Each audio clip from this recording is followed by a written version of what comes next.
বছর ঘুরতে না ঘুরতেই আরো একটা বিজয়। দীর্ঘ 28 বছর পরে এই ঢাকা বিশ্ববিদ্যালয়ে ছাত্র সংসদ নির্বাচন হয়েছে, সেই ডাকসু নির্বাচন, এবং মাত্র 2 থেকে 3 বছরের মধ্যেই একটা ছাত্র সংগঠন থেকে যুব সংগঠন, শ্রমিক সংগঠন, দেশের বাইরে ছড়িয়ে ছিটিয়ে থাকা প্রবাসীদের নিয়ে একটা প্রবাসী সংগঠন এবং একটি রাজনৈতিক সংগঠন, এবং সেই রাজনৈতিক সংগঠনের যে কর্মসূচি দেশের আপামর জনগণের আকাঙ্ক্ষা অনুযায়ী কোটা সংস্কার থেকে রাষ্ট্র সংস্কারের অভিপ্রায় যে রাজনৈতিক দল গঠন হয়েছে, এবং আপনারা দেখেছেন মাত্র কয়েক বছরের ব্যবধানে আজকে তার বাস্তবতা আমরা লক্ষ্য করছি। 2021 সালে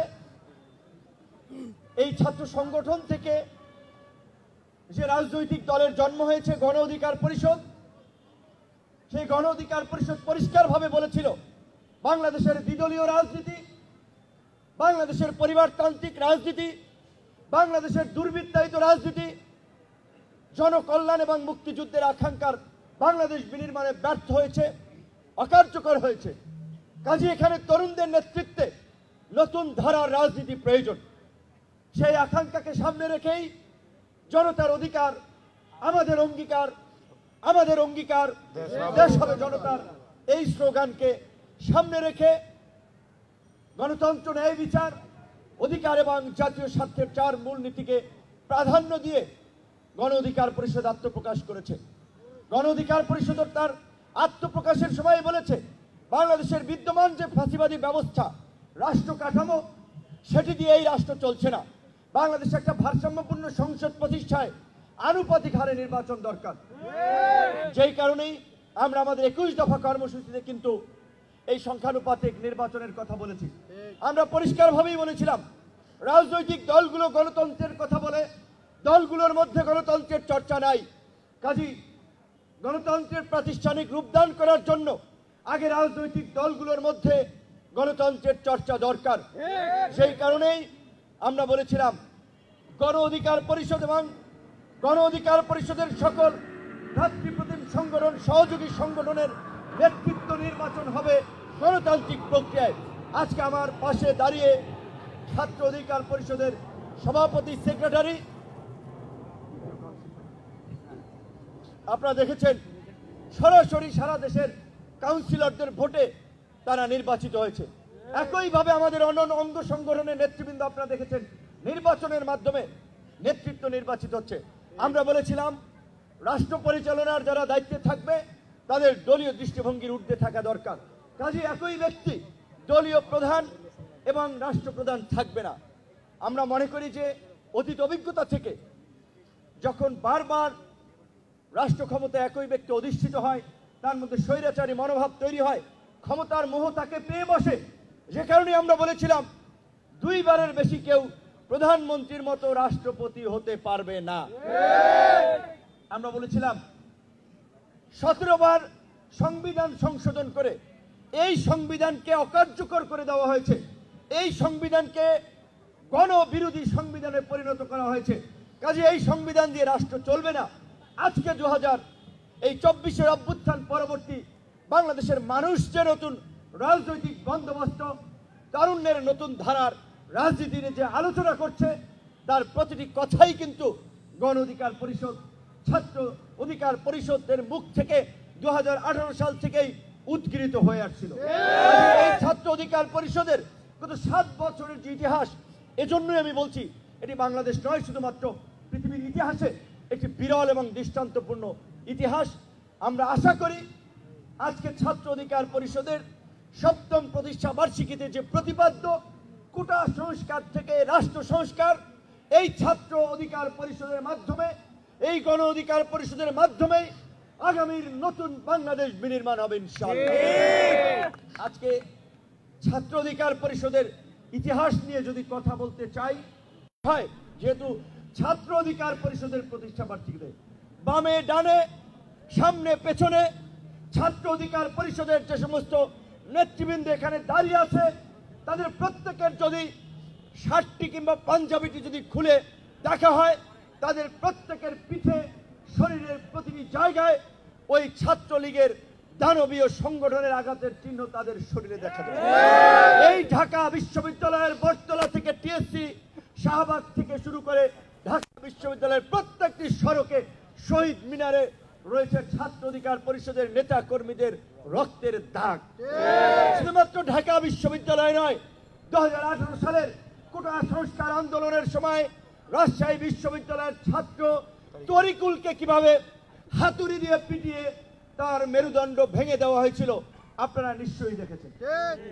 সমস্ত ডকুমেন্ট ইউটিউবে, ফেসবুকে, সোশ্যাল মিডিয়াতে আছে। কোটা সংস্কার আন্দোলনের পক্ষে দাঁড়ায় রোকেয়া হলের সামনে সংবাদ সম্মেলন করায় তখন শামসুন্নাহার হলের জিএস ছিলেন, বিজনেস ফ্যাকাল্টির শিক্ষার্থী সাফা থেকে শুরু করে লুবনা, লুৎফরনার, লুমা এবং আপনার মরিয়ম মান্নার নামে বেসরকারি এক শিক্ষা প্রতিষ্ঠানে নারী শিক্ষার্থী কি লাঞ্ছনার শিকার হয়েছে আপনারা দেখেছেন। শুধুমাত্র কোটা সংস্কার আন্দোলনের পক্ষে একটি ফেসবুক স্ট্যাটাস দেওয়ার কারণে শামসুন্নাহার হলের ভিপি ছিল ইমি, ডিবি কার্যালয়ে তার সাথে কি আচরণ করা হয়েছিল আপনারা সকলেই জানেন।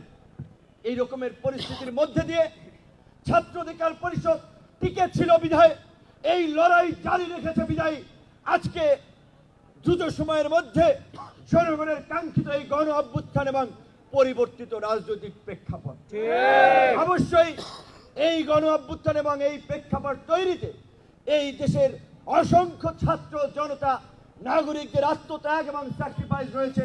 আজকের এই ছাত্র অধিকার পরিষদের প্রতিষ্ঠা বার্ষিকী থেকে আমরা তাদেরকে বিনম্র শ্রদ্ধার সাথে স্মরণ করছি, তাদের ত্যাগের প্রতি সম্মান জানাচ্ছি। একই সাথে একটি কথা না বললেই না, আমরা সেটা বলতে চাই, যারা যত বড় হবেন তাদের মন মানসিকতা তত উদার হবে।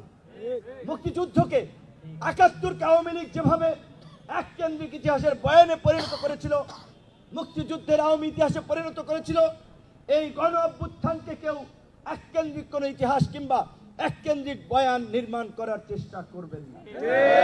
যদি আপনারা করেন সেটা একটা ফ্যাসিবাদের নামান্তর হবে, কিন্তু বলে গেলে চলবে না।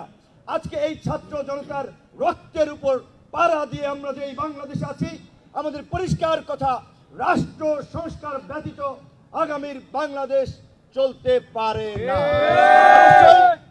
সেই পরিবর্তিত নতুন বাংলাদেশ বিনির্মাণ করার স্বপ্ন নিয়ে ছাত্র জনতা রক্ত দিয়েছে। সেই বাংলাদেশ বিনির্মাণ করার জন্য কাঙ্ক্ষিত রাষ্ট্র সংস্কার অবশ্যই করতে হবে। সেক্ষেত্রে ছাত্র অধিকার পরিষদের পক্ষ থেকে যেই আহ্বান এসেছে, আমি মনে করি এটি যুগোপযোগী এবং অত্যন্ত গুরুত্বপূর্ণ পদক্ষেপ হওয়া উচিত।